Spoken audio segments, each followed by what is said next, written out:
Hi, this is Mrs. Kim, and I came to Jesuit High School, Tampa, because I wanted to move to Tampa and with my family, and I wanted to make the switch from teaching at public school over to private school. And when I was looking around Tampa, just to find some sort of biology position, actually one of the first schools that I looked at was Jesuit, and I had heard of it. One of my friends grew up in Lakeland and knew Jesuit, so was recommended to me.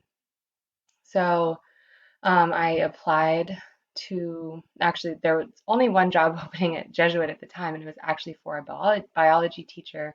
So I applied for the job and I got it, and I was super happy about that. It seemed like the perfect fit. I do like to set goals when I work. At the beginning of the year, I set goals just to kind of set an intention and where I want to be, after the first semester and then after the second. Uh, it doesn't always go to plan. So I do like to set smaller goals throughout the semester and maybe like once a week. But again, it doesn't always work out just because, plans change throughout the week or the day even. Sometimes you just have to stop and pivot and adjust your goals to make them more realistic. Or if you've already met them early on, kind of change them to be more long term. Um, so yeah, I do like setting goals, but again, I think it just needs to be flexible to make sure that you don't get, you're not disappointed if you don't reach them, or not too surprised if you meet them early. Um, my strengths as a teacher are um, I feel like connecting with students. That's always kind of the feedback that I've gotten from students and my peers alike.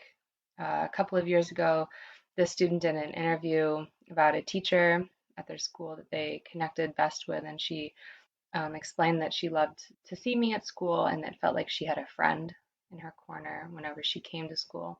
And I feel like that is one of my greatest strengths is being able to connect with students. And I try not to make them um, feel, uh, I guess, young. And, I try to treat them as an equal and give them the respect that I would expect in return.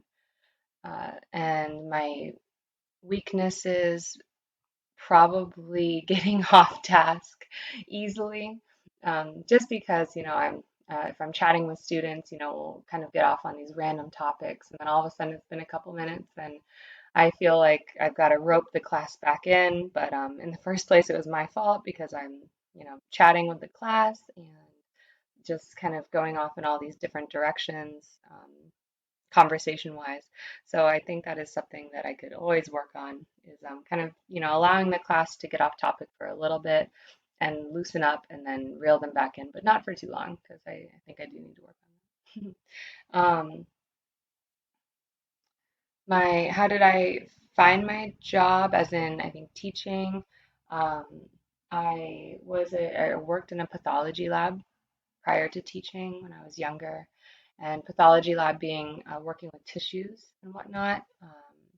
And I enjoyed the work and I was good at it, but it was very lonely in the lab, and I wanted to be more social and interact with students, with kids, really. I always wanted to be a teacher when I was younger. And so I quit my pathology job and I started substitute teaching. And I only did that for a couple months. I was coaching rowing as well.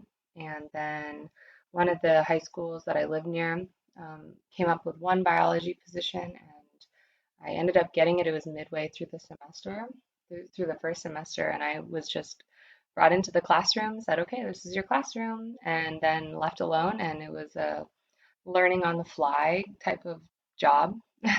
But everything worked out well, and now it's been about 7 years, so great.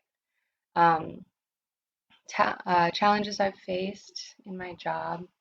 Um, Probably just always trying to keep up my energy for the kids and um, trying and really not succumbing to kind of any lulls that I feel outside of the classroom.